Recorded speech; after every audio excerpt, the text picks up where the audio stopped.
The Milwaukee Mile is the world's oldest operating speedway, having hosted races since 1903. But for decades, the mile has traditionally been known as a mid-season stop on the series schedule.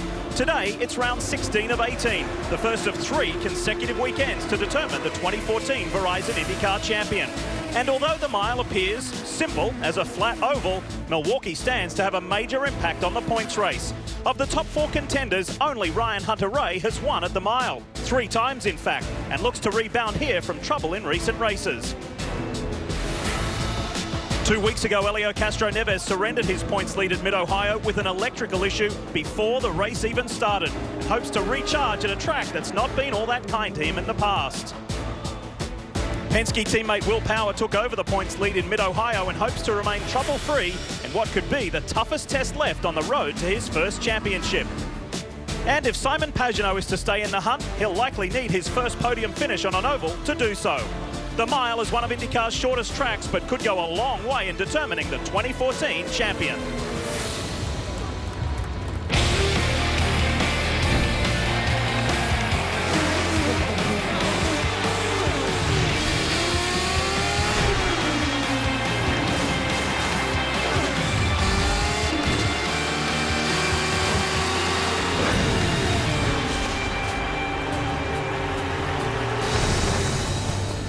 The historic, the famed Milwaukee Mile is the scene for race 16 of this 18-race 2014 Verizon IndyCar Championship and could play a very important role in the overall picture of this year. Time now for the opening command.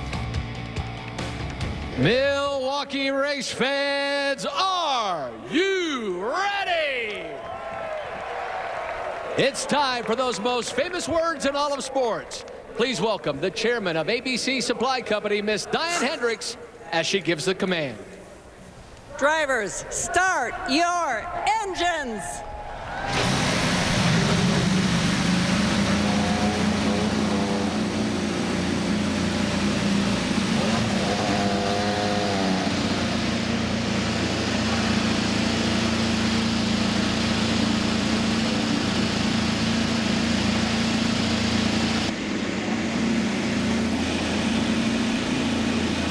One key phrase today will be track position. This is an extremely difficult track to make a pass on. The guys who have it to start off with, Will Power and Tony Kanaan on the front row. For Power, he has to be thinking championship. He comes in as a championship leader. He must leave Milwaukee as a championship leader. For Tony Kanaan, he told me moments ago, we have nothing to lose. He said we've dominated the last 2 ovals at Pocono and Iowa with no wins. Today, we must deliver.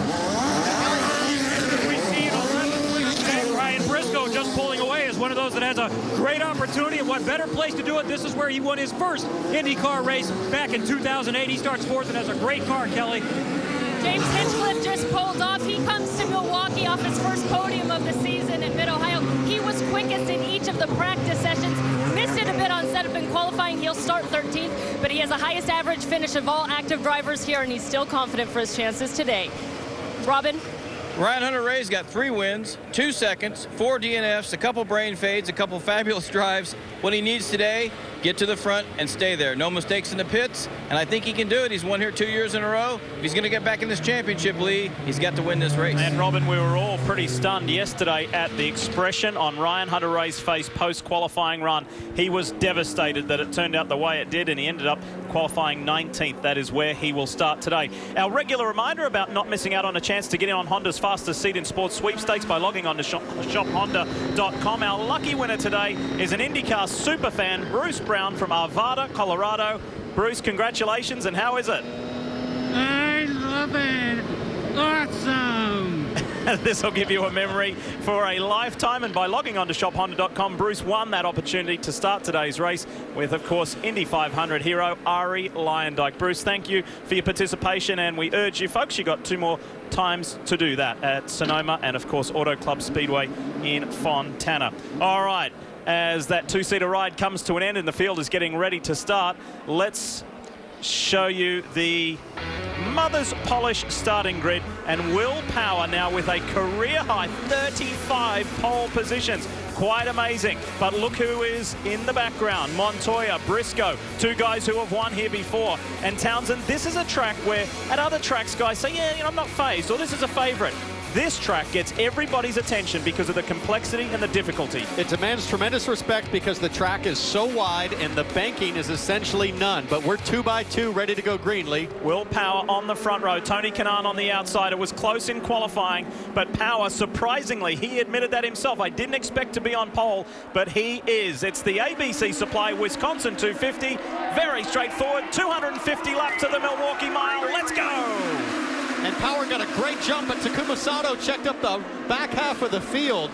But Power came off of 4 extremely well, and you see everybody trying to get around Sato, who was just slow to start. I wonder if he was in the wrong gear. I don't know. There was a big schmozzle right in the middle of the pack there, and of course Ryan Hunter-Reay, who we're looking at there, is now at the moment dead last. Look at Joseph Newgarden squeezing through on the inside, and he likes his chances here today. The Sarah Fisher Hartman car pulls out of the line, goes on the inside of Briscoe. That's aggressive, but that's a nice move. A great move on new tires, and these first 2 or 3 laps, you've got a lot of ability to use the real estate at Milwaukee before the marbles build, as we see Carpenter work the inside of Castro Neves. Earlier today, Carpenter told us, I like my chances here today. I got a really good qualifying position, and he said, I've got something to show today. So we'll watch that fuzzy Chevrolet. Well, Joseph Newgarden there was making a good go on Briscoe, but Briscoe fought him off and seems to have got himself together now and is holding him off. Marty, let's talk about the 67.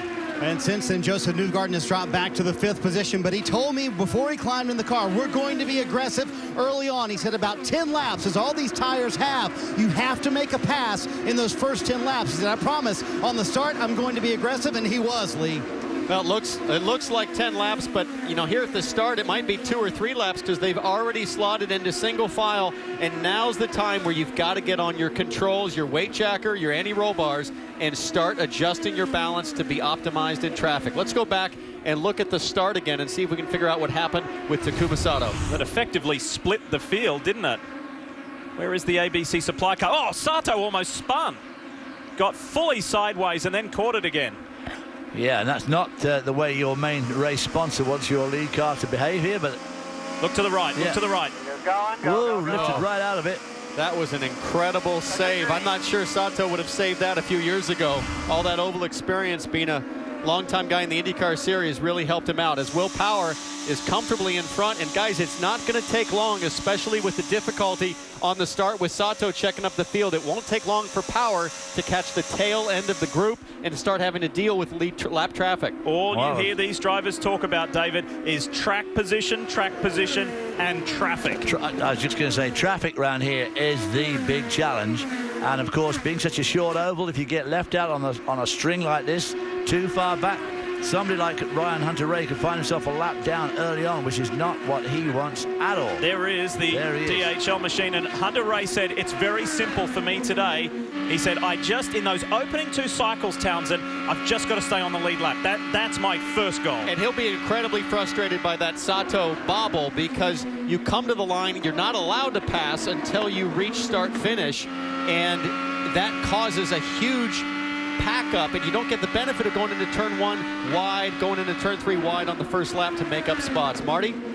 Well, Townsend, I talked to him before the race, and as he told Kelly, he said, we can still win from back there. He said, I've qualified poorly here before and come up through the field. The cautions have to fall right for us, but this is a winnable race. He told me this is my weekend. I have to win this race in order for us to truly put ourselves in championship contention. His biggest problem right now, understeer in 1 and 2. He's loose in 3 and 4. You see him try and make the pass there on Sebastian Bourdais. This is where he is loose right there, and they told him on the radio, go right on your weight jackers. Save those rear tires. We're going to need him at the end of the run. And with that move, Marty, makes Ryan Hunter-Reay the biggest mover in the early stages of this race by making up 6 positions from his starting spot of 19th. And that was a great pass. You saw Bourdais had a little bit of a bobble, a little check up through turn 2. Hunter-Reay pushed up wide to keep clean air coming across his nose, had a great run down the back straightaway. I believe the Andretti cars could have the best race balance over the course of a 70-lap fuel stint. We'll have to watch that as things play out. 3rd place is the PPG entry from Team Penske, Juan Pablo Montoya. Of course, Kevin mentioned in IndyCar Live, presented by Verizon, that Montoya is a race winner here back in the year 2000. Likes this place. In fact, Kevin, he likes his chances on the next three, the final three tracks. They've done a lot of testing at Sonoma. You know he's going to be good at Fontana. And even though the cars are very different from the last time he was here 14 years ago, he said this car is great in race trim. I feel like I really have a good chance. I asked him if he's enjoyed his return. Oh, definitely. Whatever you hear people say about Team Penske and how good of a place it is to work, he said it's even better, and he plans to come back again next season. And you know what? That's evident just in his general demeanor. We've been chatting to him every weekend in the paddock, and he seems calm, he seems relaxed, and he's actually enjoying his IndyCar racing. He seems like he's enjoying it, and he's also quite, his demeanor, I think, has changed a lot. He seems to be very much more relaxed and very pleasant, so that's a great guy to talk to. But his teammate, Will Power, made a great start from pole position and seems to have really got the measure of everybody at the moment, but there's a lot of laps to go. Will Power really put his stamp on things by qualifying on pole. An exceptional lap to get him up front. Terrific day to enjoy race day with the family, and a lot of the stars you see racing here at the Milwaukee Mile here today have memories of the very same thing, coming here with their dad or mum and dad and watching IndyCar racing over the years, and stars like Ryan Hunter-Reay on the inside of his teammate James Hinchcliffe to move from 19th to 11th in the first 20 laps. Boy, he is running strong. He's still only 9.6 seconds behind now, 9.5 seconds. He's actually catching up with the leader slightly.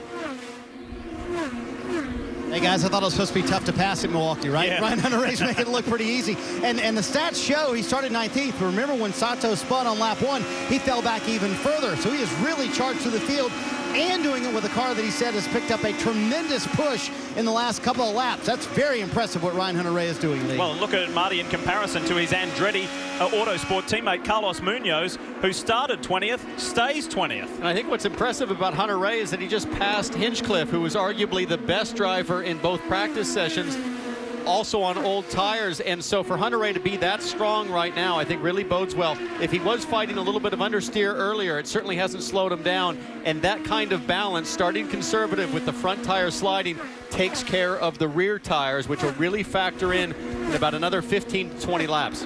He's making ground up big time now on Scott Dixon in the Ganassi car, so whatever he's got, whatever the issues are, if I was him, I'd leave it just exactly like it is. And now what we've got to watch for is what happens to Will Power's pace and the position of the cars directly behind him as he is catching lap traffic.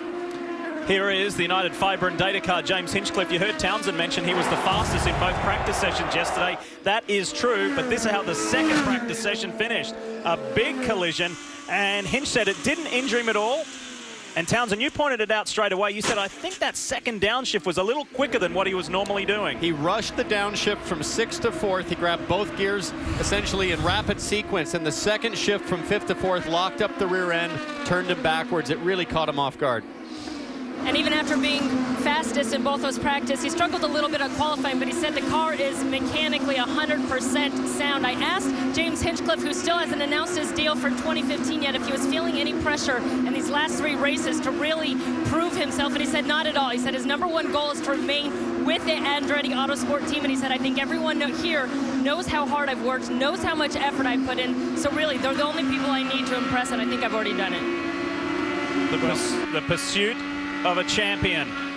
It's champion on champion. Hunter-Reay and Scott Dixon, the last 2 Verizon IndyCar Series champions in succession, fighting it out over 10th place. And look at Hunter-Reay dropping his car a full half car width down on the racing line, trying to pick up clean air across the middle of the corner. Dixon's line right now actually helps Hunter-Reay because he leaves a full groove essentially low for Hunter-Reay to work the air. Now, if Dixon suddenly changes his line, that can cause a lot of drama for the trailing driver. But Dixon running well off that asphalt patch, it allows Hunter-Reay to stay tight. Your order at the moment is Power by just over half a second over Kanaan, Montoya, Briscoe, and Joseph Newgarden 5th. Castro Neves, Carpenter, Kimball, Andretti, Dixon, and then Hunter-Reay. That's your top 11, and Hunter-Reay is the biggest mover in the race, making up 8 positions from his starting spot as we're about to race lap 30 of this 250-lapper here at the Milwaukee Mile. He's also made up a second on the leader. And here he is in the Verizon Chevy, Will Power. got his 3rd pole of the year. And a quick reminder about Verizon streaming. Download the IndyCar 14 app by visiting verizon.com/IndyCar, the App Store or Google Play. Verizon and IndyCar, driving technology.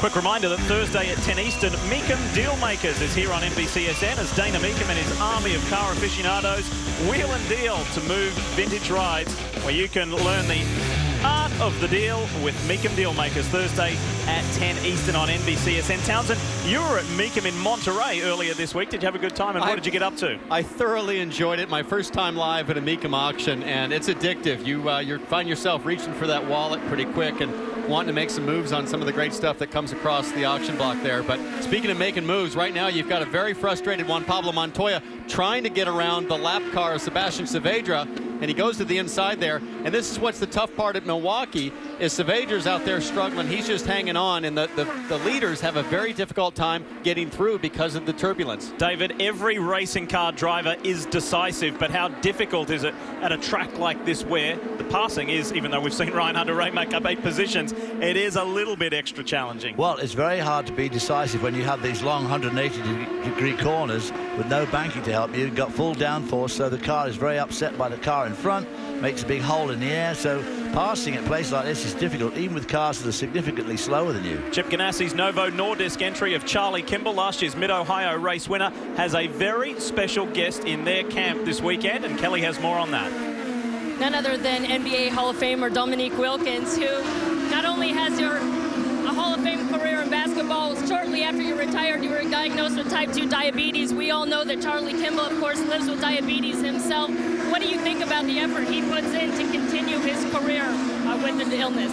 Well, I think it's pretty amazing what he's doing, to be a diabetic, to be in the car as long as he's in the car and able to kind of manage his insulin levels, how much orange juice he intake opposed to water intake.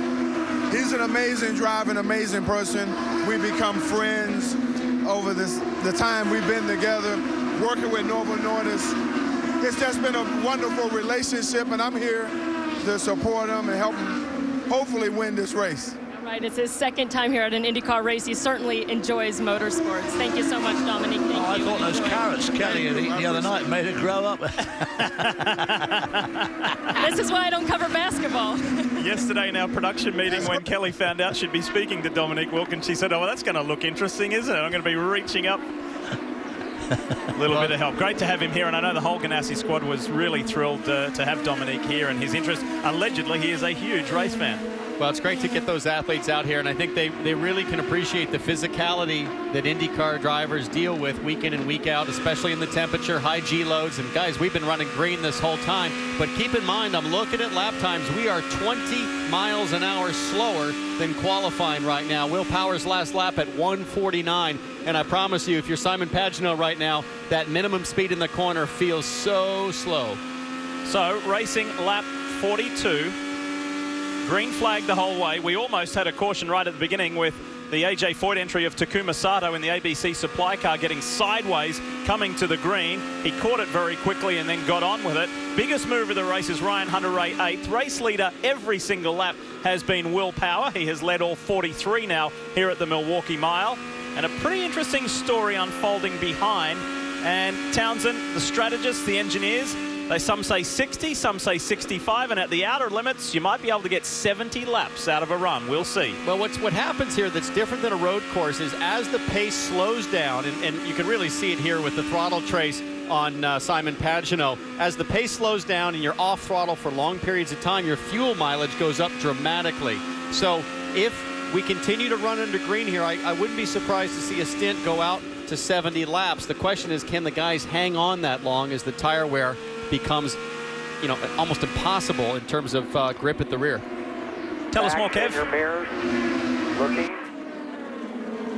And Simon Pagenaud was to the point where he knows what the tires will do. He said, we did a 45-lap stint. It's fine. After that, if anybody tries to go a full stint, as Jack Hawksworth got around him, then you might be hanging on. We're hearing around 59 to 62 is where they're going to pit. If we don't get the yellow before there, though, it's going to be really interesting in these final 15, 20 laps as guys try to hang on in this stint. So, David, Pagenaud's team, and of course his teammate Michaela Lotion from the Schmidt-Hamilton-Peterson organization, they tested recently, but it was at Chicagoland Speedway. We don't race at Chicagoland Speedway. He said there was a bunch of reliability testing done and just general testing. What benefit does that do for here and also for Auto Club Speedway Fontana? Well, I think it was more for Fontana than here, but he said they did put the setup that they're going to use here on the car, and it seemed to run pretty good. But he also seems to be fairly optimistic about Fontana with the setup they had there. But it's interesting to note that Will Power is still doing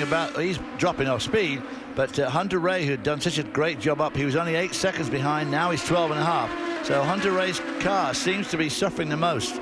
And these mid-pack guys, and of course, their tyres will deteriorate much quicker than those of Will Power, because Will Power's had clean air the whole race. These guys have been in dirty air the whole time. Just on board here with Castro Neves working in the 6th position. And we heard Pagenaud talk about reliability, David, in the testing at Chicagoland. I think what that's all about is preparing for Fontana. Don't forget last year the number of cars that dropped out of that race because of rubber and debris accumulating in the radiator inlets. So I think what he was referring to is testing to figure out how to keep the rad inlets clean for the 500-miler that'll finish our season. Keep all that clag out the ducts. Sebastian Saavedra has got a very quick pack mounting, and it has been a tough weekend to say the least for Sebastian Saavedra in the KV AFS racing, and Pagenaud is the first one on pit road in this race so far today. Kev? They're going to come in first so they can run a little quicker and just hope that a yellow doesn't come out here in the next few laps. Simon Pagenaud said, I've got about 45 laps before I'm not certain. Well, he made it to lap 52. Started 16th, 14th before this pit stop. Fairly quick one for the Schmidt-Peterson-Hamilton group.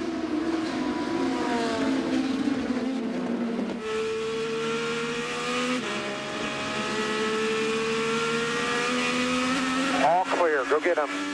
One thing you're going to get with Simon Pagenaud, besides a determined and very skilled and fast race driver, is honesty. He just looked at us yesterday and said, I've got to admit, I don't particularly like this place. I don't drive that well here. And look at this up front here. This is Tony Kanaan as he goes around the lap car of Carlos Huertas. But did you see the speed with which Pagenaud picked up on Sebastian Bourdais' car? I was just going to say, David, getting new tires at Milwaukee is like getting your braces off. It feels fantastic after you've been out there struggling on old tires. Pagenaud goes right out, goes rocketing past Bourdais. Now he's all over the back of Hawksworth, and watch how much grip he has for these first few laps. Total confidence. Hunter Ray is on pit road. Marty. And the car just so good, Lee, as he came up through the field. The one thing he said, it did pick up a push at the end, but Michael Andretti said, the only thing I want to do is a half-pound out of the right front tire. That'll help that push a little bit. Otherwise, no changes on the chassis for this car. Very happy with it. Stop a little bit slow for these guys having trouble on the left rear. That's going to cost them. That'll cost all that track position they just gained on the racetrack, Lee. Whether Hunter Ray was answering a question, Marty, or not to the team as Jack Hawksworth comes into the Brian Herder Autosport pit, but Hunter Ray was shaking his head during that stop, whether he was simply answering a question or he saw something in his mirror that was frustrating him very early. Boy, that was a long stop, and I mean, just when you've driven like he did, driven your heart out, it's a killer. Carlos Munoz in on lap 56, guys, and they were a little disappointed. They were pretty good at the test here. They put on their teammates' setups, and they've been about 2/10 off ever since. You've seen the wing adjustment and sticker tires going on. Kelly? Scott Dixon complaining that he's loose off 3 and 4. He's picked up a little bit of understeers. You see him, and in front of him is James Hinchcliffe. He's got all sorts of issues, including now a vibration that has started. You see Hinchcliffe now out ahead of Dixon. He's got understeer coming out of 3 and 4, and they made some adjustments for James Hinchcliffe. And now you see the 8-car Brian Briscoe as well. Helio Castroneves just 5 back in the championship coming into this one. He's come so close so many times. Started 8th, running in 6th. A nice clean pit stop for Team Penske, and Castroneves is out. This is one of those tracks for Helio where he's yet to notch up a win. He would dearly love to do that today in light of what happened at Mid-Ohio. Here is Kimball. Charlie Kimball also coming in. He was asking for a turn of wing. He said he's loose off turn 4. as you see the crew go to work on Charlie Kimball, maybe a bit of a delay, and Marco Andretti, who was really confident earlier about his race trim, and Marco Andretti is out. Marty? First and second place, Tony Kanaan and Will Power pitting here for Power. You see the wing adjustments and a little bit of a push at the end of that run. Kanaan was faster than Power, also faster on the stop than Will Power, but Will Power gets around him there at the very end. Kanaan, a little bit faster at the end of that run. All they did was an air pressure adjustment. Kelly? Juan Pablo Montoya has taken over the lead through pit stop. He's been running in third, and he gets in a little bit cockeyed. We'll see what kind of impact this has on the stop. They were planning on a front wing change. This is going to make it a costly stop. There's the front wing adjustment, and it's taking longer than they want. And he just nailed that wheel. He hit the tire out of the way. I'm not sure if that'll be a penalty or not on pit lane, but he locked up the fronts. On these oval setups, you have so much stagger when you've got to get around a car in front of you. As we see all kinds of action into turn one. Saavedra holding up Carpenter, and Carpenter's working on Hawksworth. You can see the nature of the Milwaukee Mile, where it's tight, it's bunched, everyone's in a scramble. Pagano, who was the first to come to pit road, he's arm wrestling there with Marco Andretti. Here comes Kimball in the background as well. And all these guys are on new, fresh tires, lots of confidence, lots of grip, and they want to take advantage of it because those tires will have seen their best in just a few laps. That'll be gone. And Ed Carpenter is the only one yet to pit. In the background, look at Charlie Kimball, the Novo Nordisk car. Down on the inside, can't quite make it. Yeah, just sort of get inside Marco there, but couldn't quite pull it off. Simon Pagano rushed by all these guys, then suddenly seems to have locked up a bit. Now he's on Carpenter. Ed Carpenter's pace certainly looks very good for 62 laps on the tires. If he can hang in there and make it to about lap 65, he might be able to do this in just a 3-stop rather than 4. Pit.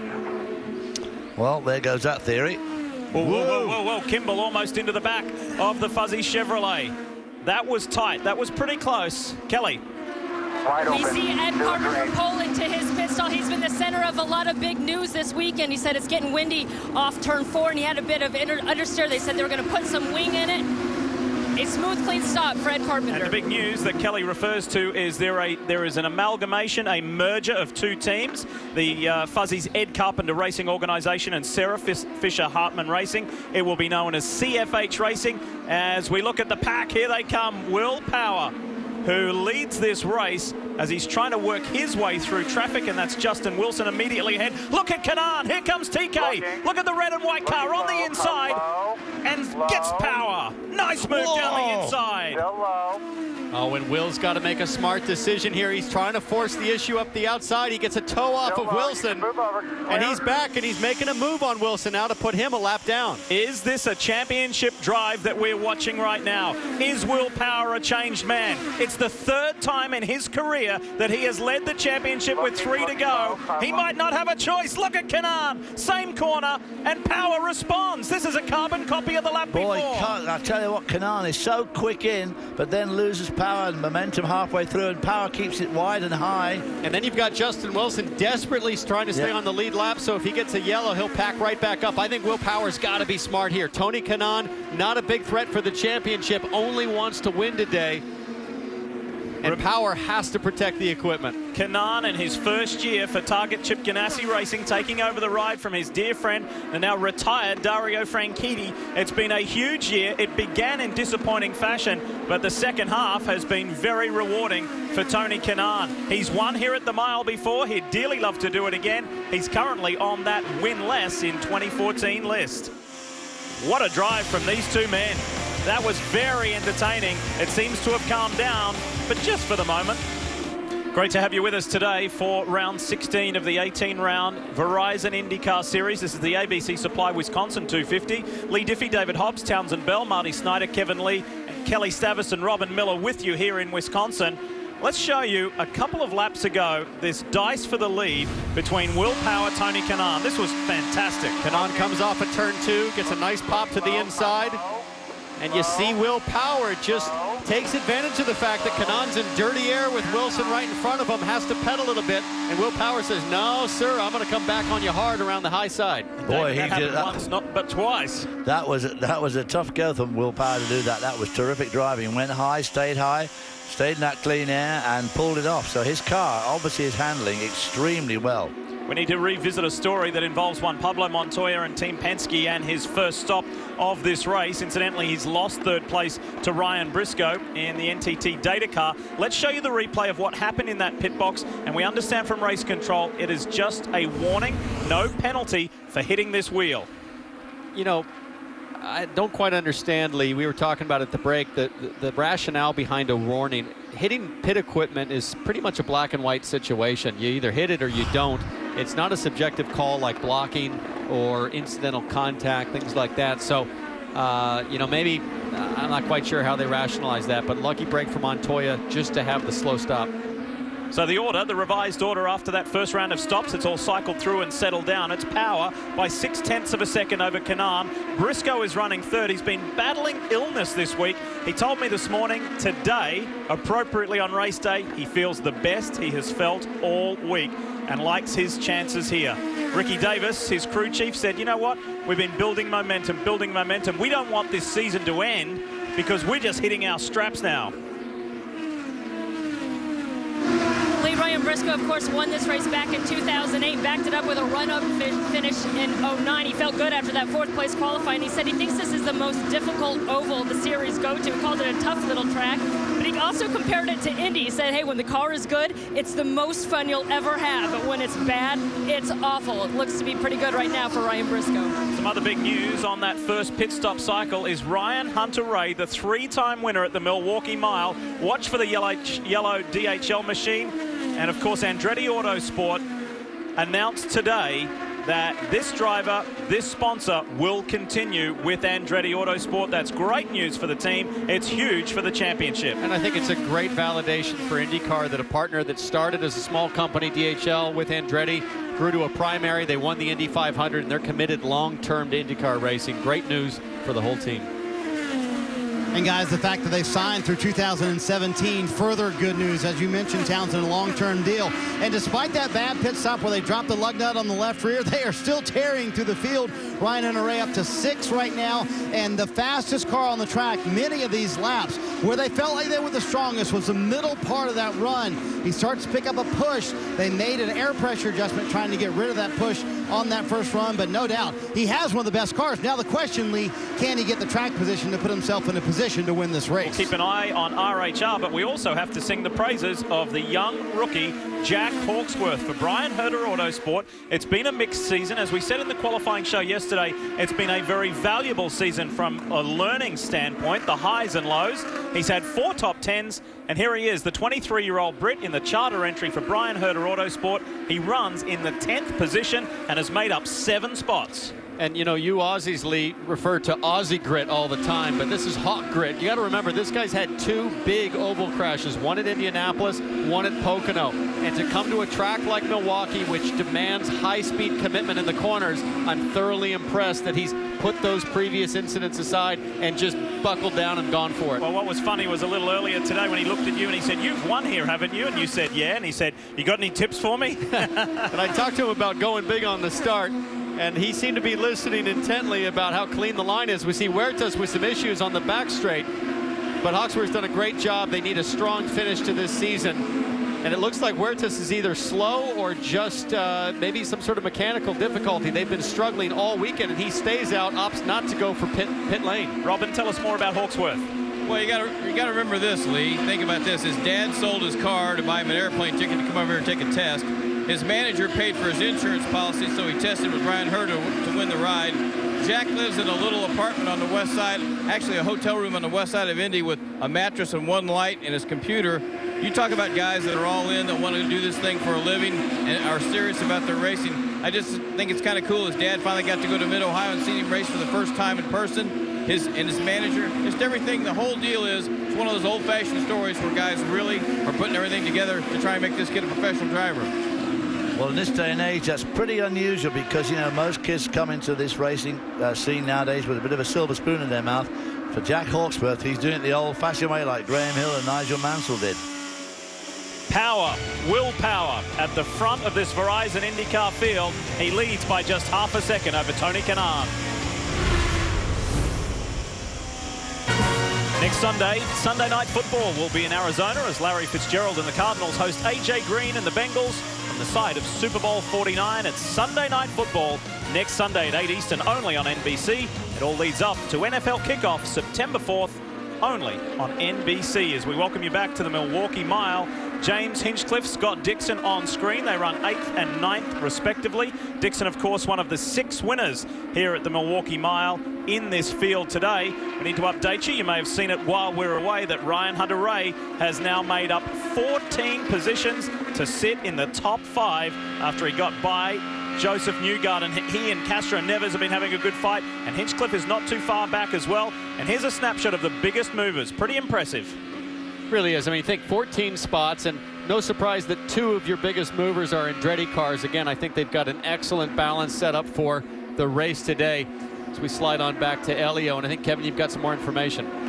Yeah, he's dealing with understeer right now, and Roger Penske just told him about 5 laps ago, go ahead and use your weight jacker to try to address this. Talking with Elio before this race, they were going to make some more changes. He thought the car was good, but you're still coming in a little bit unknown, and it's so challenging here because it's a fine line for getting it right. Not only does the setup matter, but the line certainly matters as well. Not bad for Elio, but not as good as he would like, Marty.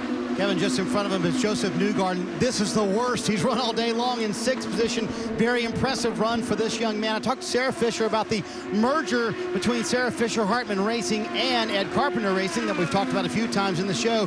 She said, of course, it will help us on the racetrack for him to have a teammate. But number 2, and actually my main goal is I would love it to convince Joseph to re-sign with us. He's had a contract in his hand for a while now. He has not signed that contract. I hope that this merger will let him know we're serious. We want to get you a teammate. We want to be more competitive than we are right now. Very competitive today, though. I did talk to Joseph about that. He said, you know what?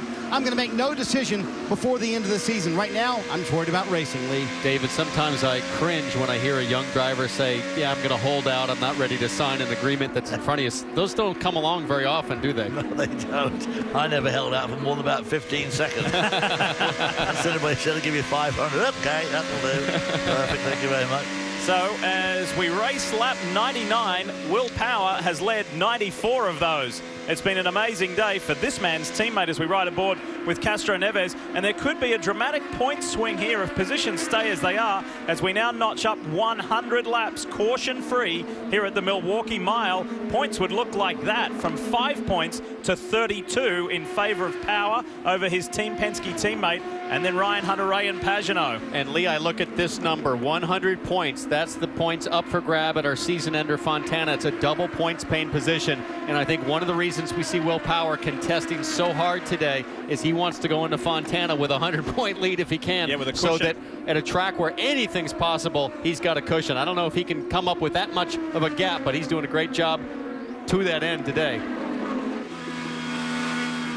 On board with Graham Rahal, the National Guard driver, sits 14th. And it's been a bit of a handful this weekend, his car. And here comes our race leader whipping by, Will Power. From pole position, clearly out in front. It was an electrifying lap that put him on the pole position for the 3rd time this year yesterday. And he has certainly been in command of this ABC Supply Wisconsin 250. Power leads at Milwaukee. The 2nd pit stop for Simon Pagenaud. He was the first to take tires, the Firestones, on lap 52 the first time around. So he comes in here again on lap number 108. Clean pit stop for Schmidt, Peterson, Hamilton. Marty? Well, and Kev, the theory was Sebastian Bourdais just pitted moments ago. He was about to go a lap down to Will Power, as did Scott Dixon. The theory being, if you're about to go a lap down, pit now, because if you guys had mentioned, Lee, those new tires, so critical. And that's exactly what happened. Sebastian Bourdais came out right in front of Will Power, obviously having already gone down a lap, but took off immediately. So they're hoping these new tires pay off big time. And we watch with much interest this man here and what he will do strategically. Will Power in the number 12 Verizon Chevy has dominated this race, leading 104 as Rahal hits pit lane. And I think if we look at the first stint, Power went 58 laps, so currently working lap 110. So we'd expect him in the next 5 or 6 laps, unless they're going to try to stretch things out with the benefit of running in clean air. I like the strategy from Scott Dixon and Pagenaud. especially with Dixon after Mid-Ohio. Be hard to second guess Mike Hall on the stand with, you know, the brilliant decision they made there to stretch their fuel stops. David, Will Power was interesting in his words earlier in the week, saying, I am prepared to win this championship. I have corrected the mental mistakes I made earlier in the year. How important is that? Vitally important. We've seen mental anguish overcome a number of people in different sports, and he's certainly got a grip on it. Kel? We see the young bred Jack Hawksworth, who's made up a tremendous amount of ground in this race, coming in for his full silver stop. And now we see Ryan Briscoe, who was running third, make his stop. He's a former winner here, of course. He said this place is either really good to me or a little bad. He's asking for a tire pressure adjustment, so they'll give that to Ryan Briscoe. And right behind him, you saw Charlie Kimball also making a stop. Both the Ganassi cars come on out, and for Charlie Kimball, that last run was somewhat frustrating. He lost 8 positions since the stop after running very confidently and consistently in the top 10 in the early stages of this race as we edge ever so close to the halfway point of the ABC Supply Wisconsin 250. Power by 3.9 seconds over Kanaan, then Montoya, then Hunter Ray, then Joseph Newgarden in the top 5. Here's Kanaan from second place. And Lee, this is interesting because now this is forcing the hands of the guys up front. Tony Kanaan hits pit road, so the car had a little bit of a push, and they're giving up the part of the run where they were much better than Will Power. The very end of the run, you see Will Power on the right-hand side of the screen, and TK leaves pit road. Ryan Hunter-Reay made his way into the top 5. He said he picked up a big push. Trouble on the right rear this time for the 28 team. A long time trying to get that right rear off. They finally get it on. Ryan Hunter-Reay leaves pit road. Boy, that's just all he needs. Michael Aloshin in the SMP entry as he receives his stop, his first ever race here at the Milwaukee Mile. Castro Neves is in. Kev? Second stop for the Hitachi car. He lost a couple of spots in that stint. He came in after the first pit stop in 5th, 7th this time. A turn of front wing to deal with the problems. Understeered this time for Castro Neves. Hinchcliffe is done. He's serviced and sent. We wait for Power. Racing lap 116 of this 250 lapper. Just when will the race leader come in? Looking low. And just watching the pace of Will Power, he really stabilized deep into the stint here, working about 150 mile an hour laps as we see Newgarden hit pit road. And guys, for Newgarden, it was 4 tires, as you can see, and the wing adjustment, the car, too much push on that last run. He said it was way worse on this run at the end of it than it was on the second run. First run, rather. Lee? This is Ed Carpenter on our race leader, Will Power. All right, let's go hard here, Will. That's the call from president of Team Penske, Tim Cindric. And they're going to stretch him here. So this stint, over 60 laps. And keep in mind, Kanaan pitted several laps ago on fresh rubber. So could be really interesting to see how much gap Kanaan can close with Will Power running deep into the tires. When I see Tim Cindric on the box, I go back to Pocono, where Will Power was involved in a couple of controversial things with his teammates, of all people. And Cindric's call about, Will, put your head down, get your head back in the game. Right here, right now, today, Power's head is very much in the game. Slow car ahead. Here we see Tony Kanaan working on Will Power. Looking. Kanaan a lap down, but Power's going to have to pit soon. And this is what's going to help Kanaan, is Power holding him up before he has to pit. Kelly? We had just seen James Hinchcliffe come in for a pit stop. You see he's back now. They had a problem the first time around. A gun broke, so they were not able to change all 4 of his tires. And you see they're still having an issue with them right now. Just ahead of him, we see Marco Andretti. He's made his stop. He led 61 laps, and now we look at that lead. Yeah, Tony Kanaan getting by Will Power. I think it's time to bring that Verizon Chevy to pit road. Now that's actually a pass to put Kanaan back on the lead lap, I think. So Power's going to come to pit road, and I believe Kanaan could have the advantage here. Let's see, this is going to be tight. Power was just dropping back and back and back, as you mentioned, Townsend, deep in that run. Marty? Going to be interesting to see how this plays out. Lee, you heard the call from Tim Cindric. We're going to stick to our strategy. This was a plan all along. Tony Kanaan right now in turn 3, lap 122. They went the full run here for Will Power. A very slight push. All they made was an air pressure adjustment. Let's see how this cycles out, Lee. It's Power to Kanaan, and easily so. How about that? And that could dramatically affect what Team Penske does with Will Power going forward. Stretching them long would help. If they were able to get a yellow, they'd luck out, but the pace drops off so much that I think they might second guess that decision next time around. And David, that was a graphic display of staying out longer is not necessarily better, is it? So much for my strategizing. Tony Kanaan takes control of this race after it has been dominated by Team Penske's Will Power. Power leading 106 laps. Kanaan was so confident early in the weekend. He saved some tyres. He didn't even go out in the first half an hour of practice. And TK, who knows how to win here, is up front. Brazilian fans at each and every round of the Verizon IndyCar Series, and they've got something to really cheer for here in Milwaukee with Brazil's own Tony Kanaan for Target Chip Ganassi Racing, leading the way by just under 2 seconds over Will Power, and then Ryan Briscoe in third. Let's take a closer look at the top runners. And we'll start through the field with that man, Tony Kanaan, who's been in this position before, Lee. Remember Pocono, where he led all those laps, didn't win. Iowa led all those laps, didn't win. And he told me Iowa didn't bug me. Maybe I've matured. He said it just didn't bother me because I knew we would have another shot. Here he is once again in the lead. Behind him, Will Power, and how the strategy is now played out because Tim Cindric pitted him longer than everybody else. Will Power can now make it on one more stop. Nobody else can. So it'll be interesting to see how it plays out with Will Power as this race goes on. Kelly? Ryan Briscoe now, it sounded like there was going to be a yellow. I guess not. He started fourth. He's up to third. He said he really likes this track. He had gearbox issues yesterday, but that didn't seem to slow him down when they got into qualifying. He has been battling some understeer, but he said it frees up in traffic, and we indeed do have a yellow flag. For Andretti Autosport driver Carlos Munoz. What has happened to the Cincé entry? He suffered some electrical issues, and the team were a little unsure whether it was alternator related or the wiring loom. They removed and replaced both yesterday. Is it something similar that has affected the young Colombian? Well, he obviously trying to make whatever it is work again, because he's done another whole lap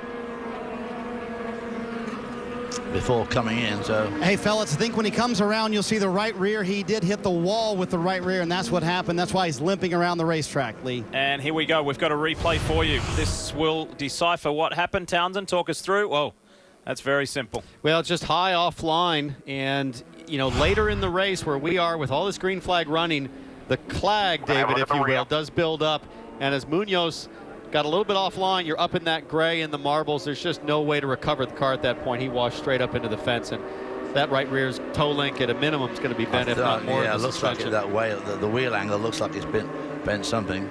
Now it'll be interesting to see who elects to pit here. Take tires and fuel, which will make one more stop to the end of the race. Keeping an eye on who's laid out on pit lane, and we see plenty of people opting to get set up. Almost everybody there on pit lane. So I think this might hurt Will Power a little bit, because Marty, you made the point that stretching of their strategy really helps them to get to the race on one more stop. Now they're easily one more stop, but the rest of the field can catch up here. So here we go. Watch for the runners on pit road.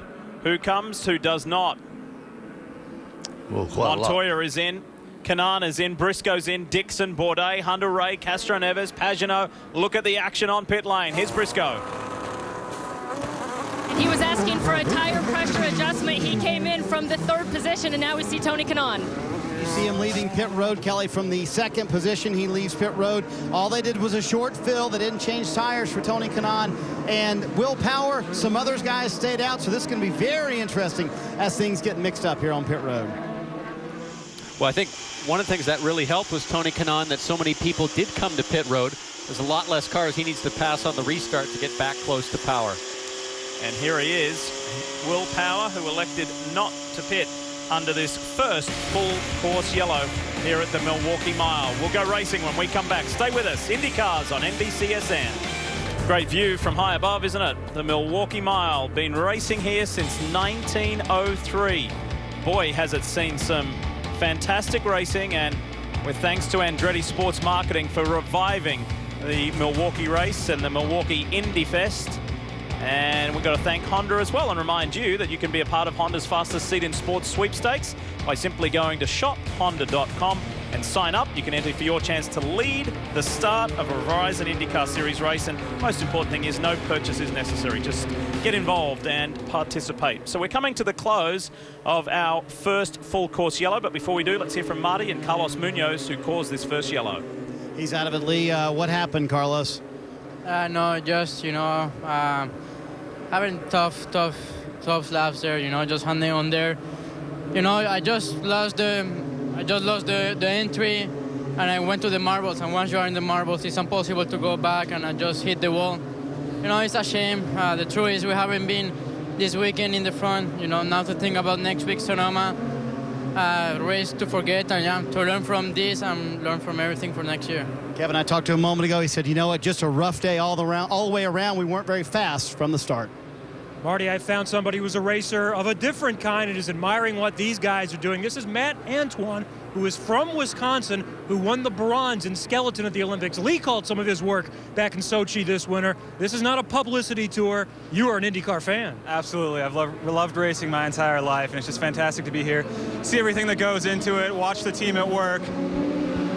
I've always loved the technical aspect of skeleton. It's one of the things that really drew me to it, and to see it here in action today is fantastic. We think we're going to see him again in 2018 in the Olympics. That's Matt Antoine here enjoying the day with the Ray Hall Letterman Lanigan racing team. And his run, Kevin, at the House of Speed, the Sankey Sliding Center from Prairie du Chien here in Wisconsin, David. He did a terrific job, and that's a small town here in Wisconsin, so he is the hero of Prairie du Chien, that's for sure. We're ready to go racing again. How is this going to work out? Because from Canaan down, they were the ones who came in. Let's see those fresh tires go to work as Power sees the green flag first on restart. And Canaan, Montoya, Dixon, all on fresh rubber. I'll be looking for those guys to charge really hard as we see Canaan go to the outside. Easy pass on Marco. He's working Newgarden on the back straightaway, and he has Power in his sights. Down to the inside at turn 3. Another pass executed. Yes, sir. Look at Montoya, 2 back. He's in the same situation. And now is Will Power a sitting duck? Canaan 3 back. I'm afraid that he will be. Canaan should be all over him by the time they get to turn 3. Can Power hold him off? We'll see what he does racing line-wise. Briscoe looking good too. Look at that blue and red car coming on the inside of Marco Andretti. The race for the lead though. Canaan is confident down into turn 3. We saw him dive down there twice before, only to see Power come back around the outside. And Tony Kanaan and Juan Montoya have limited number of laps that the new tire effect is going to benefit them. And this is where you can really burn up your tires, is trying to fight a guy side by side through the corner, but you only have a certain amount of time. You've got to go for it. You've got to get it done too, because those tires go off so quickly and then reach that plateau level. Dixon dived on the inside there as well. The second target card, there he is. He is a winner here at the Milwaukee Mile. Elio Castroneves also came in under that caution. How long does Canaan have to pounce here on Power? Well, I think he's 20 laps fresher on rubber, so he should have an advantage all the way through the stint. But when you're that close behind a car in front of you, it's an added turbulence or a loss of downforce that then wears your tires even quicker. But Power is just working, or sorry, that's Castroneves working Marco Andretti very well. But Power is so good on old tires, he should be able to hang in there. He last pitted on lap 121, Canaan lap 123. 12 laps the difference. As we look back at Simon Pagenaud,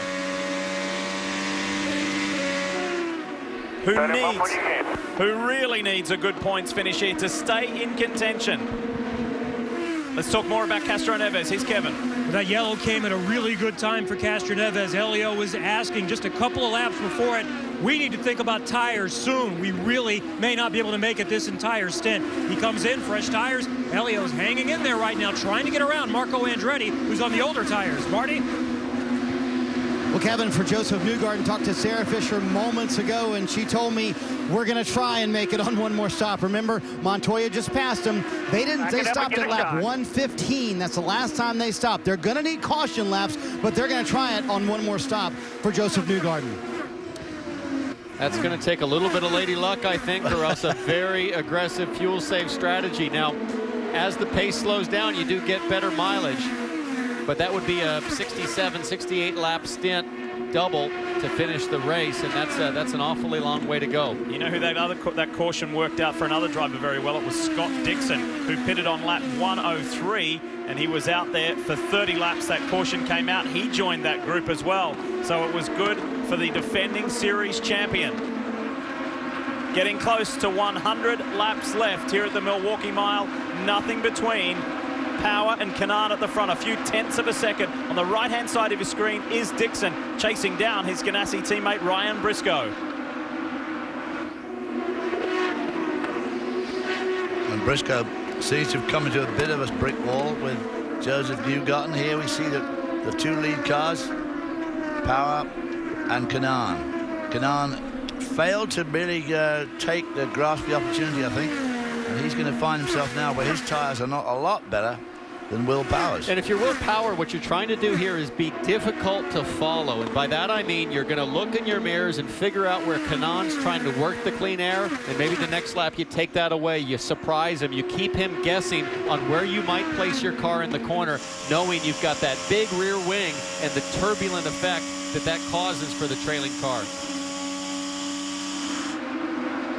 That big rear wing gives you a bit of a chance to have a tow down the straight. The straights here are so short, but these corners are so long, and you're in that turbulent air for such a long time per lap that it is tough on the tires for the following car. These relatively flat corners at the Milwaukee Mile, you'll often hear the drivers describe them as a high-speed road course corner. Is that a fair statement? No question. I mean, you've got the big road course wings, tons of entry speed, tremendous downforce. At 200 miles an hour, these cars are making 5,000 pounds of downforce. So lots of grip available, but without banking, it does put a lot of lateral load demand on the tires, which is why we see the significant performance fall off on a deep stint. Well, that downforce, of course, if you were to go down a tunnel and go up the side, you'd be able to run along the roof of the tunnel. With that sort of downforce, these cars would just stay stuck to the ceiling. And in the background is the ever-present one, Pablo Montoya. He won here back in 2000 and genuinely feels he could still win this championship again. Back on a beautiful day in Milwaukee. It's been a lovely ride for Will Power thus far, leading so many laps today. Hard to believe that coming into this race, he had only finished 7th. That was his best Milwaukee finish. He had only led 4 career laps at this racetrack today.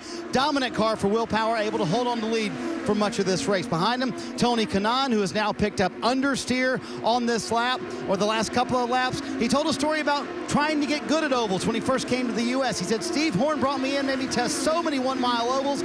That's what made me good.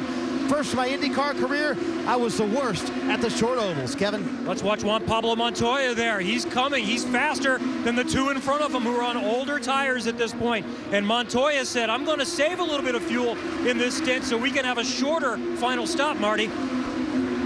Joseph Newgarden back in the 4th position. They keep telling him, watch your fuel number. They have to work on their fuel number because they're trying to make it on that one more stop. Where they've really been good on these race runs, they worked on that Friday. He told me that's what's made us good. We focused all day, Saturday rather, on race runs, and that's it. We never worried about qualifying. Qualified well, been able to keep it up front, Kelly.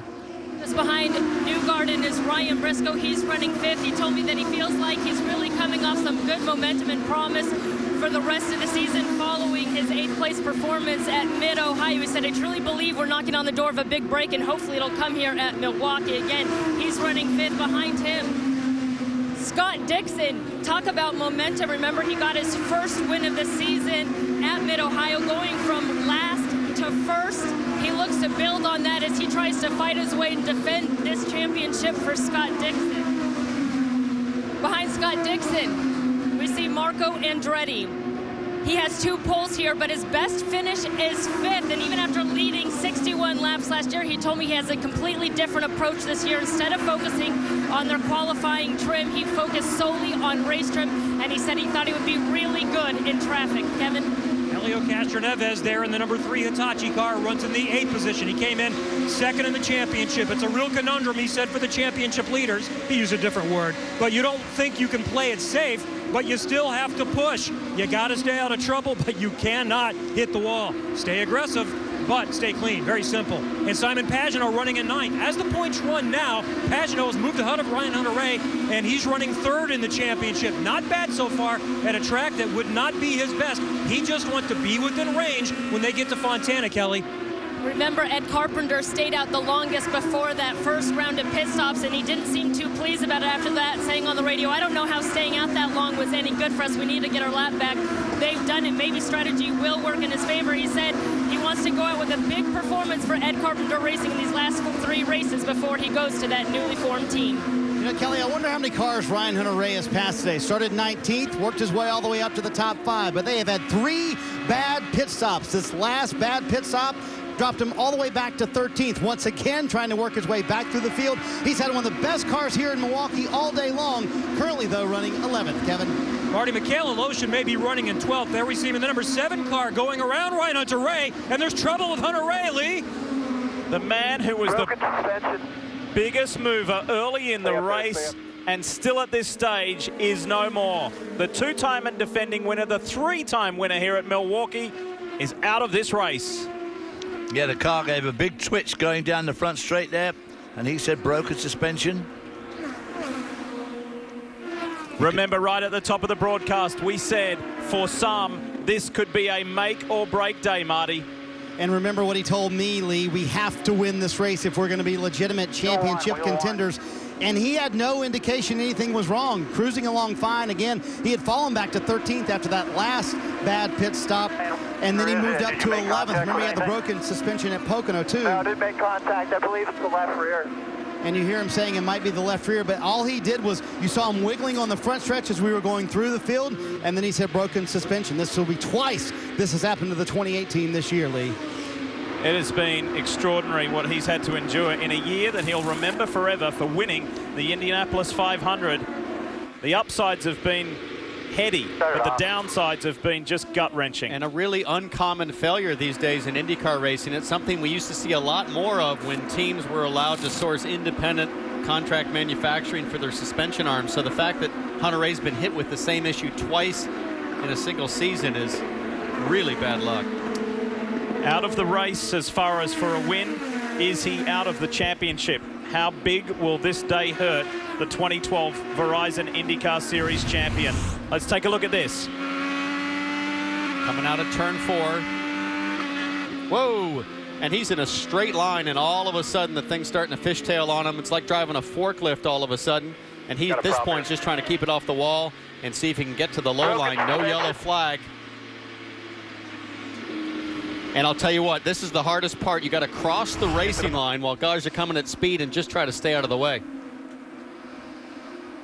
And he was in a state of disbelief yesterday when qualifying just went away from them, and he ended up having to start 19th. Imagine what RHR is thinking now. The way that this season has seesawed for Ryan Hunter-Reay has been incredible. He's out. What a sad sight that is for Ryan Hunter-Reay fans and for Andretti Autosport fans. The 2-time and defending winner is out of this race, and that is going to hurt his championship chances dramatically. Speaking of the championship, we're down to the final 3, including today, the Triple Treat and the GoPro Grand Prix of Sonoma next week, right here on NBCSN at 4 o'clock Eastern. Will Power continues to lead, but Ryan Hunter-Reay has been a story all day. Let's hear from him. Out of his car, though, Lee. And what did the car physically do, Ryan? Because it seemed to happen all of a sudden. I could feel it running rough the laps before that, so it wasn't a clean suspension brake. It was something with the right rear. The CV joint popped out or something. Every time I'd go back to power, it would squat big time, so it was undrivable. It's unfortunate. We had a great start, and that yellow kind of got us, but what are you going to do? I love this place. It wasn't exactly the balance we wanted, and this is probably our championship hopes going up in smoke right now, but just signed a 3-year deal with Andretti Autosport and DHL, so very happy about that. I wish I could have got him a win today. Wish we, as a team, could have been up there celebrating a DHL victory circle. I was going to ask you, was that the first thing that went through your mind? There goes the championship. Yeah, for sure. The championship started going through my mind when we got that yellow, went back to 11th. Thought it was going to be pretty hard from there, but we had a good start, got up to 5th from 19th. You know, just wasn't meant to be at the moment, but it is what it is. That's racing. Makes it even more frustrating with the fact they had such a good car today. Joseph Newgarden also hitting pit road here. They'll take on 4 tires, obviously, and get him back on the track, trying to do everything they can to gain track position. But there goes the one-stop strategy for the 67 car, guys. Yeah, exactly. And speaking of strategy, Townsend, David, chime in here on what your thoughts are on Penske Racing and Will Power. Should they have called him in on that last cycle? Is it still going to work out for the number 12? I think it is, because they went long on that second stint. And at the time, I suggested, hey, they lost so much pace. I didn't realize how far they had gone into their stint. So I think Will Power is going to make it. We've got 65 laps to go in this race. He went 64 on that second stint. So he's got the ability to make it on fuel. Newgarden got 67 laps to go now on a stint. The question is, can he stretch it? You can see there on that graphic the difference. 12 laps as far as fuel, tires, and the run. David, what about the old adage, the old saying, when you're in the lead and you go under caution, you come in, you keep that lead, you go in, you're on the same as everybody else? Well, they seem to be thinking a different strategy, didn't they? They had that long run in mind to try and cut down the amount of fuel stops. He's got to look after his fuel, and he's got to look after tires. But Kanaan, who was looking much, much stronger on those brand new tires, couldn't make it stick. He's in the dirty air. Will Power's had clean air all day, and his tires are going to last a lot longer, and his fuel down too. And I think the question is more, when does Kanaan stop? Because I think we know when Power is going to stop, but how far does Kanaan push it before he gets fresh tires? Marco Andretti in, and remember, he stayed out that last caution, so he's been on older tires than the rest of the guy, and he was getting anxious. How many laps? And now we see a problem. Or as they continue to fuel him, they hold him up to finish topping him off with fuel. But Marco Andretti looking a bit frustrated. He was really eager to get on some fresh tires. He's going to be furious. They had an issue. It looks like the fuel did not flow in the line. They had to plug the probe back in. Race leader is in. Team Penske's Will Power, the only one on the strategy of their choice, of their call. How's this going to work out for them, Marty? Lee with the dominant car all day long. Tim Cindric reminded him, make sure you do not speed on pit road. 0 complaints from Power on that last run. He wanted no changes to the car. They put the fresh rubber on. We'll see how this plays out. First time all day long, he's pitted earlier than Kanaan with Lee. And Pagenaud in behind as well. Power there on your left. And Marty reminding us about, and what Tim Cindric said, no pit lane speed violations as Power comes out with Kanaan and Montoya in pursuit. This is going to be pretty interesting, isn't it? The way it shakes out as Hawksworth comes in. He's had a good day running solidly in the top 10. How's it going to shake out for the likes of Juan Montoya as well? As we go deep into this race now, racing lap 191 of 250 into this final phase, the final stint, the final run. 5 fast laps.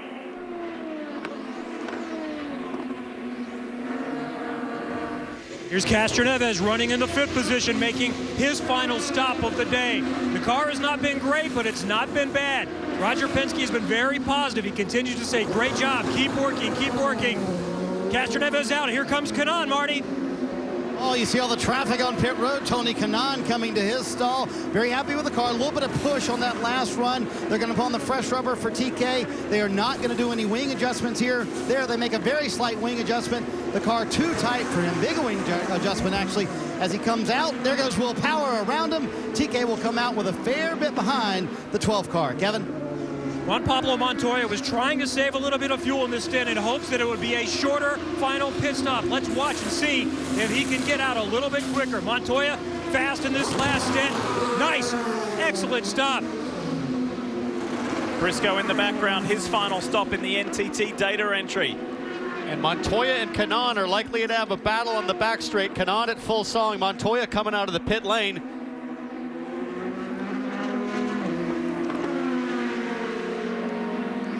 And the balance of power has been on Will Power's side all day long. There's the two that have been following each other for quite some time now, but now in reverse order with Montoya ahead of Tony Kanaan. So it's Penske 1 and 2. And Lee, that front wing adjustment on the Ganassi team seemed to be a little bit slow, almost lackadaisical, the sense of urgency, because that there was the critical time to make up spots, and obviously it took a 1/10 of a second for Montoya to come out in the lead.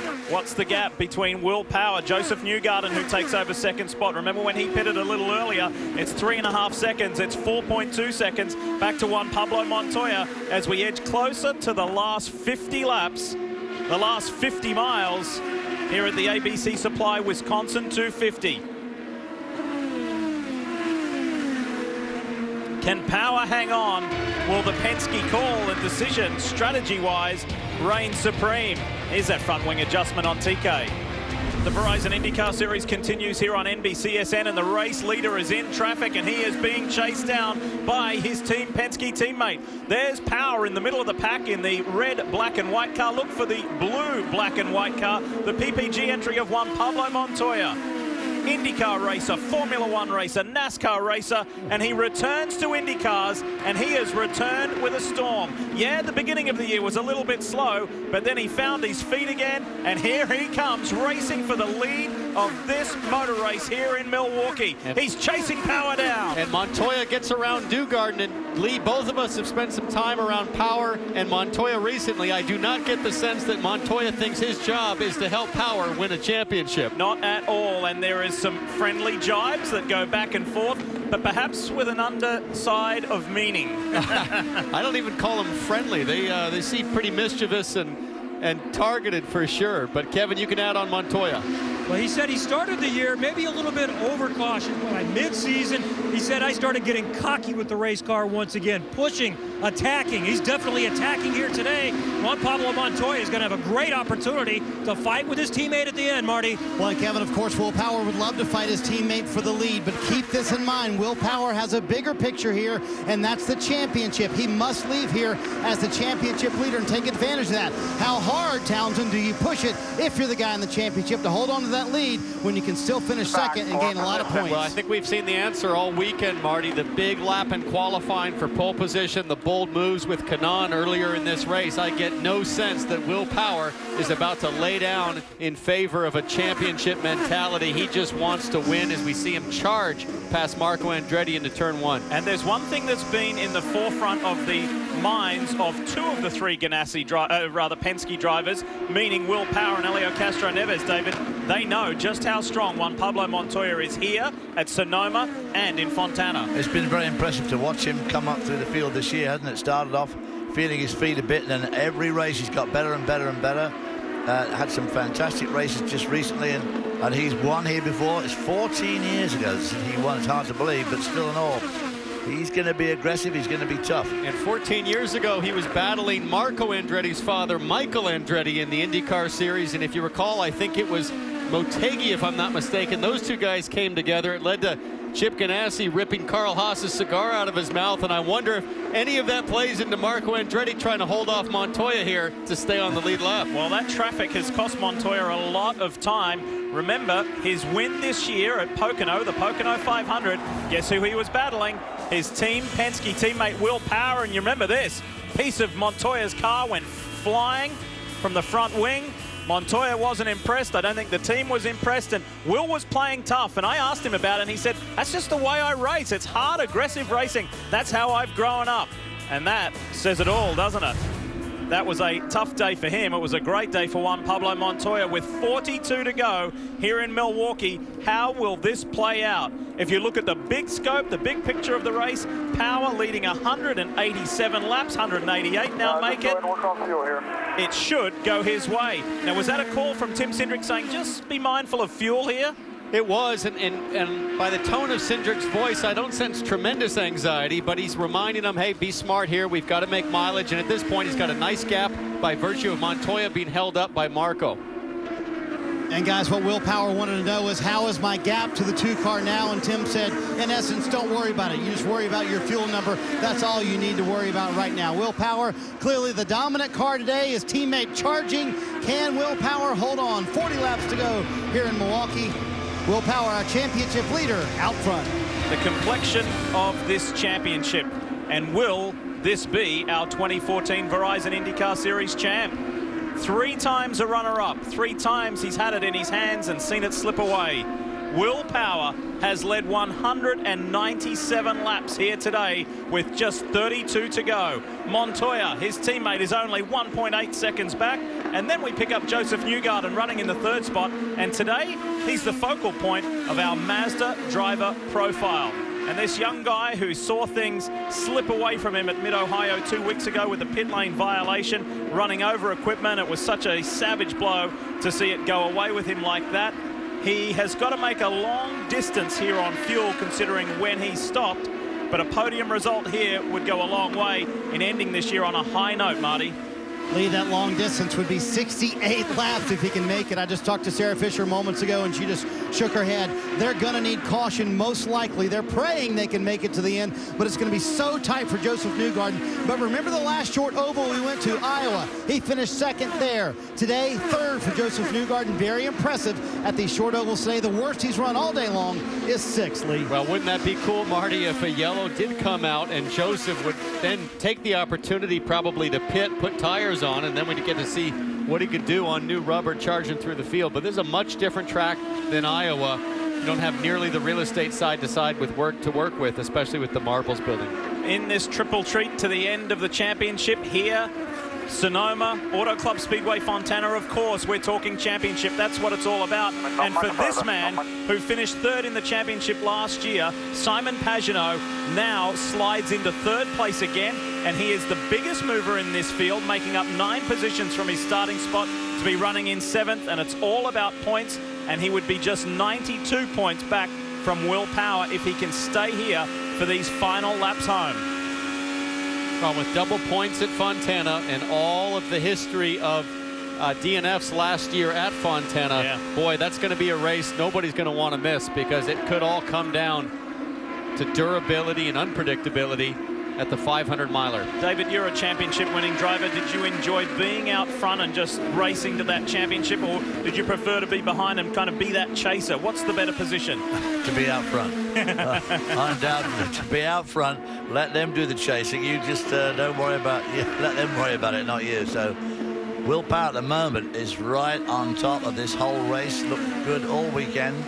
Fabulous qualifying effort yesterday. It was a bit mediocre in practice, or seemed like it, but of course they obviously knew what they were doing, and great qualifying. And it's just, we thought TK actually would jump him at the start, and we saw TK, you know, what, a month ago at Iowa, and he was just awesome on that track, and I thought he'd do the same thing here, but today hasn't run quite as good as it should have done for him.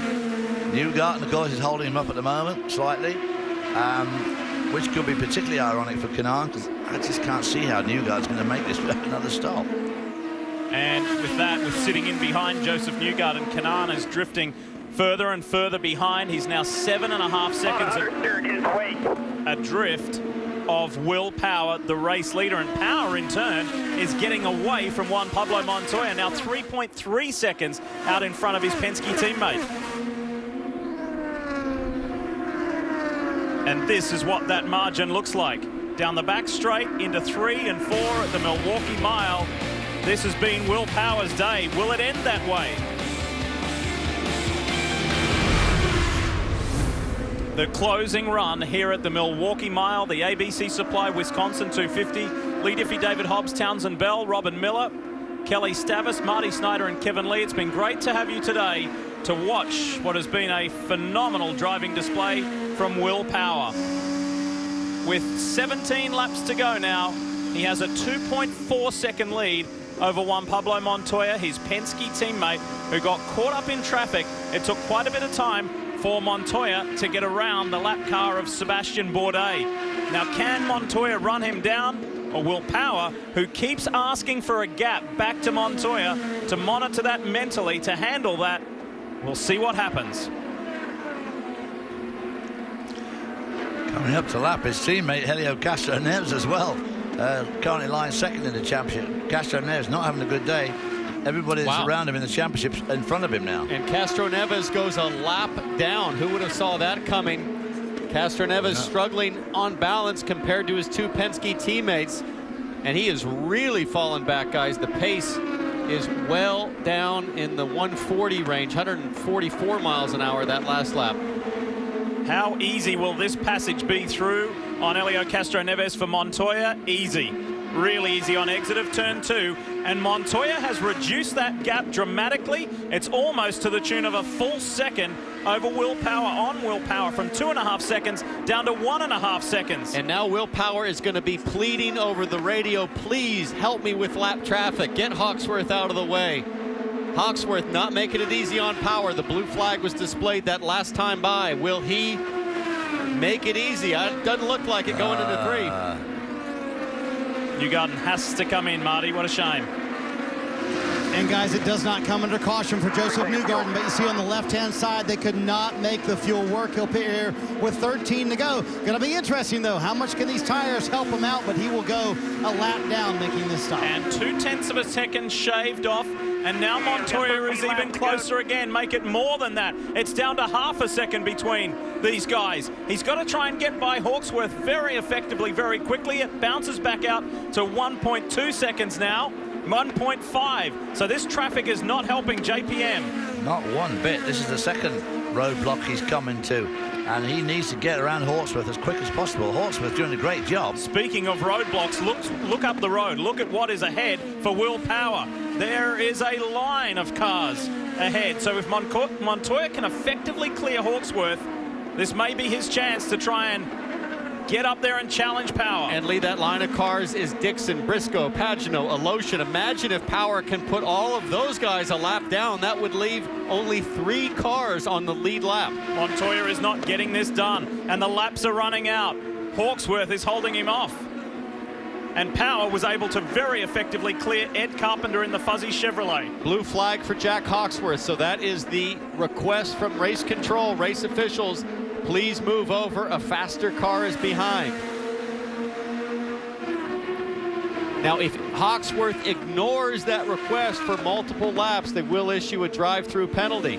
But it's all going to be too late for Montoya, who's right behind him. That's the problem. Well, maybe not, because up ahead, Power still has Carpenter, who he just passed, but he's got Aloshin and Pagenaud, who aren't going to make it easy for him to get by. But Montoya has to make a decisive move here. So he being Power, has already cleared Aloshin, the Russian rookie. Now he's after Pagenaud. Keep in mind, Pagenaud's in 6th. What a dominant performance from the Verizon Chevrolet. An incredible run from Will Power. Now let's see what the gap is here as they cross the line. It's blown out to 2.7 seconds. Power over Montoya. Remember at Long Beach earlier this year when Power had contact with Pagenaud, spun him around, a lot of controversy.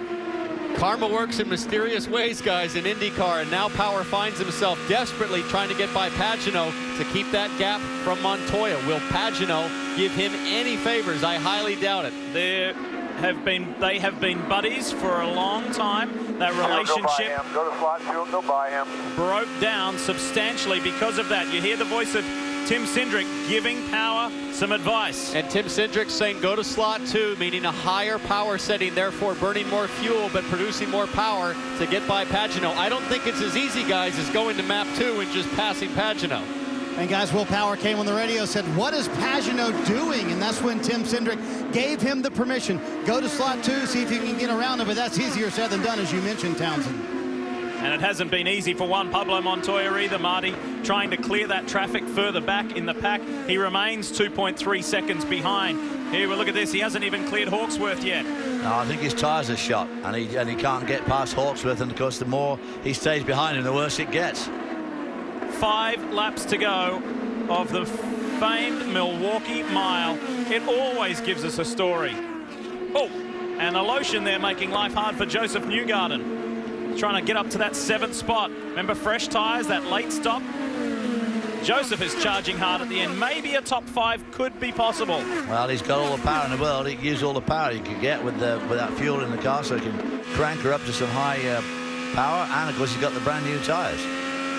Power back there, I'm sure, getting increasingly frustrated with Pagenaud. But one of the hard things, guys, here at Milwaukee is you don't have to be very close before the turbulent air starts to affect you. It's difficult for race control to sometimes understand how much you're being held up, because it's not as if you're all over the guy in front. No. You really start to feel the penalty several car lengths back. And here goes Joseph Newgarden going past Will Power. This Hey is guys, real quick, realizing the frustration as you see Joseph Newgarden unlapping himself from Will Power, realizing the frustration that Will must be feeling behind the wheel. Tim Cindric said, listen, 2 cars, not a big deal right now. Don't get frustrated with Pagano. You're good where you're at. And he very much so is, because he's 2.2 seconds clear of Juan Pablo Montoya.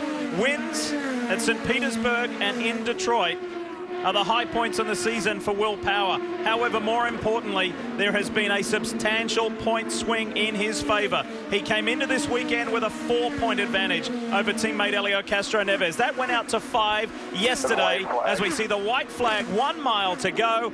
And now he will be some 39 points clear of Castro-Neves, who is buried down in 11th position and a lap down. It was only a couple years ago. You would never consider power a factor on the oval, but that win at Fontana and now a brilliant drive at Milwaukee, leading flag to flag. It's been a great day. Never won here at this track. Will Power wins at the Milwaukee Mile, to add to an amazing list of victories. Yes, I am, man. I love winning on ovals. I love winning on ovals. Would you ever have thought you'd hear Will Power say that? He marks Auto Club Speedway Fontana, the victory there last year, as one of the most important victories of his career. Now, perhaps this could be the one as he draws clear some 39 points in the championship. What a win, Marty. Tim Cindric giving Will Power a points update. I guess Will Power's not too bad of a oval racer, is he? No, we asked him to drive today on an oval like you would drive a road course in terms of saving fuel and all that. I just didn't want to get in a big mess on pit lane with all those guys, and knew he could make the fuel. So, no, hats off to him. Had a great car today, and you know, hopefully he got 2 more races with this Verizon car, and we'll see what happens. Not only did you have to talk him through the fuel thing, you had to also let him know the gap and all that. He was worried about all the traffic around him. Yeah, no, he's if you give him the information, he usually knows what to do with it. But it's been good. All right, very good win for Will Power at Milwaukee, Lee. I love winning on ovals. The quote from Team Penske's Will Power. And how about Newgarden coming back to finish 5th past Pagano and Briscoe there in the end? Yeah. That's a great, strong run for an otherwise difficult strategy day. Boy, this means a lot. This means a lot for Power. Not only points-wise, psychologically as well. And we're down to just 2 races. But what a day for Penske again. 1st and 2nd, and then, of course, you got the other powerhouse, Ganassi Racing, 3rd and 4th. Great run for Newgarden there into 5th, as you say. Our pit stop was just a handful of laps to go and pulled himself right back through the field. But for Will Power, of course, the best thing that happened to him was the fact that Castro-Neves finished down in 11th, so it's just been a huge day for him. Look at this, clenched fists, pumping, pointing, thumbs up. This one is a big one for Will Power. Victory at the Milwaukee Mile, and we'll hear from him when we come back. What a dominant day for Will Power. He leads 229 of 250 laps as he gets his first ever short oval win here at Milwaukee today. Why not give the car a kiss? It was pretty incredible today. Will Power in victory lane here in Milwaukee. Let's chat with him. You said, I love winning at ovals. Why are they more satisfying for you? I just are, because it's something I've worked on so hard for the last few years. So I just love it, man. I really enjoy racing on ovals now. I really do. And I just wanted to win a short oval, and just a perfect day, you know. Led a lot of laps, and car was really good. I was a bit iffy getting in the box a couple of times, but man, that was just one of those days. I was really happy to be a part of this Verizon team. Championship-wise, you now lead by 39 points over Helio Castro-Neves. First win since Detroit in June. Could it be more well-timed? Yeah, it's a perfect to start this 3-race chase, you could say, and good job, man. Tim Cindric in with a handshake. Yeah, and you know, we got 2 other tracks that I'm very strong on, I enjoy, so just keep the head down, that's all. You don't think of points. I didn't even think of points today. I just put my head down and just felt the car and made good adjustments, and we came out on top. How challenging was your day? Because Tim was making you drive to a fuel number for most of the day, and then also you had challenges from Tony Kanaan and your teammate Juan Pablo Montoya there at the end. Yeah, definitely the last 2 stints we were saving fuel, but then had to go when someone got close. It was, yeah, just juggling act, but you know, the guys got it perfect with the strategy, and just awesome to be in victory lane. Best car you've ever had in an oval? No, Texas was bloody awesome last year at Fontana, at at Pocono this year. I mean, I've been really on top of the setups, and the engineering's been great. So just got to keep moving forward, man. We all said all week long, someone's going to step up as the championship contender. I think Will Power made that step today, Kelly. Juan Pablo Montoya picks up his 4th podium of the season. Remember, he won here back in the year 2000. Juan, it looked like you were putting on a late charge there on Will Power, but was it the lap traffic that killed it? Yeah, it's just hard. You know, these cars are so aerosensitive, and it's just one line, so you're kind of screwed. We struggled with a lot of stability early in the race, and everybody at this PPG Chevy today did a really good job, and I was kind of disappointed. In a way, I mean, we made a couple of mistakes early. I made a mistake on a pit stop. I just came in a little too hot, and then at the end, did it right, and it worked really well. Finished at 1-2, and it's good for the championship. Yeah, you're still alive in that championship. 2 races to go, though. Do you think there's any stopping your teammate Will Power? I mean, he deserves it. Elio deserves the championship as well, but both have been really close. I think, both has been a bit of a heartbreak, so it's hard to say which one, but Will's doing what it takes right now to win the championship, so good for him. Thank you, Juan. Kevin? Well, listening to the scanner for Helio Castroneves, who's still a second in the championship, 39 back, I can tell you were dealing with a difficult race car at the end.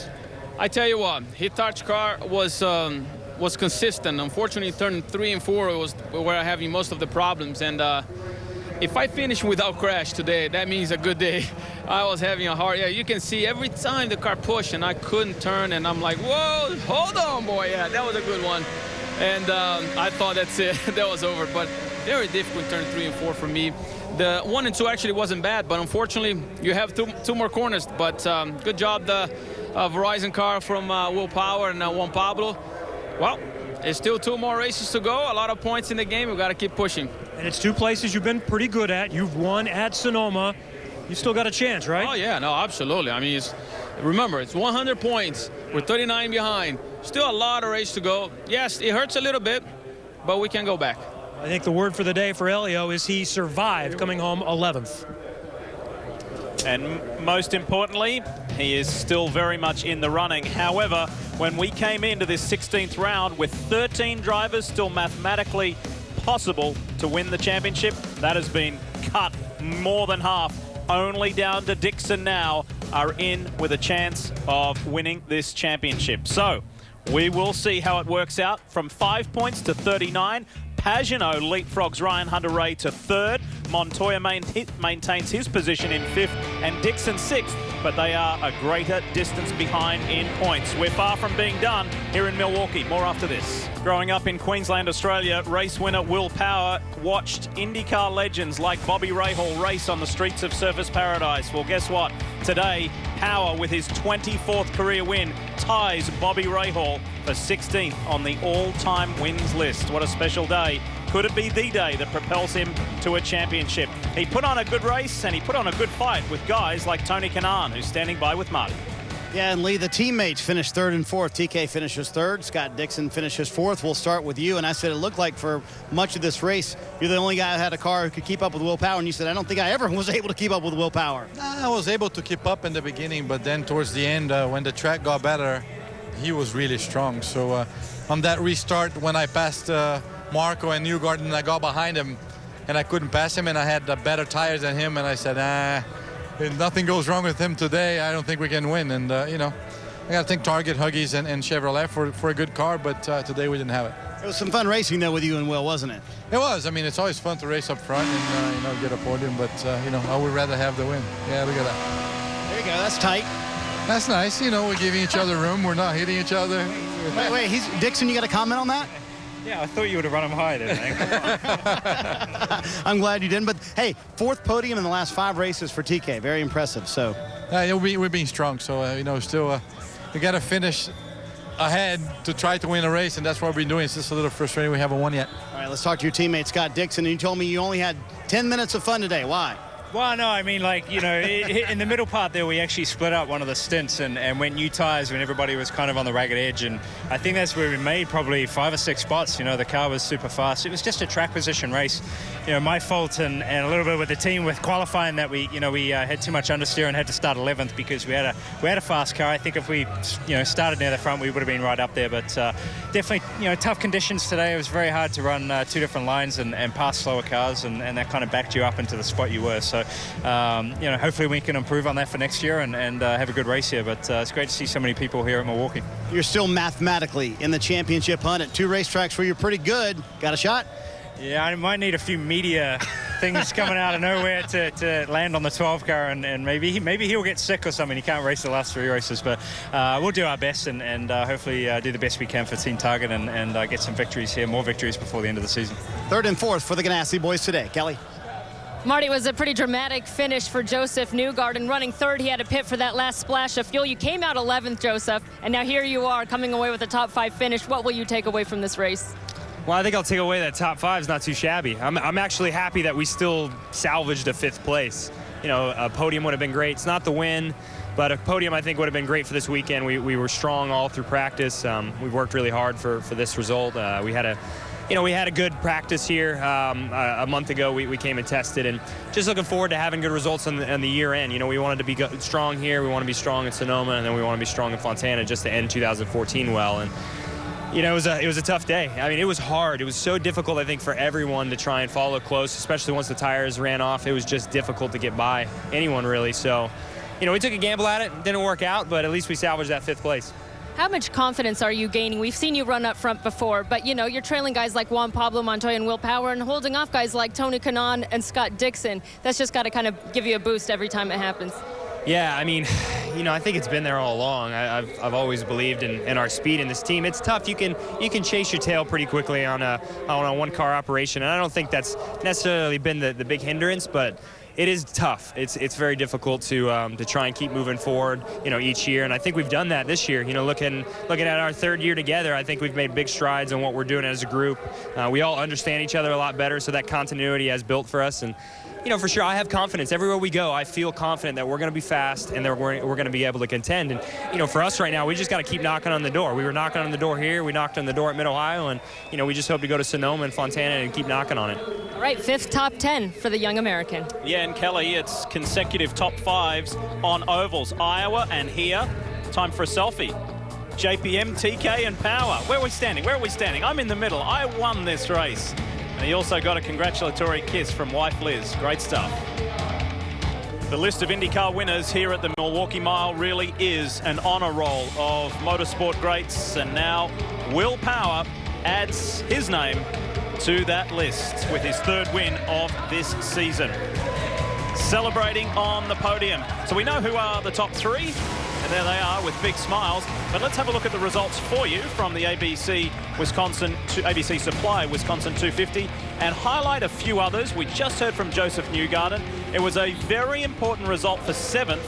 Simon Pagenaud, his teammate, the rookie Aloshin, and then another rookie in Jack Hawksworth, who finished just behind Ed Carpenter. Some very solid driving performances there. And a man who would have liked to have been on the podium, but I think 6th is still pretty good considering how ill he was yesterday, Kev. Ryan Briscoe.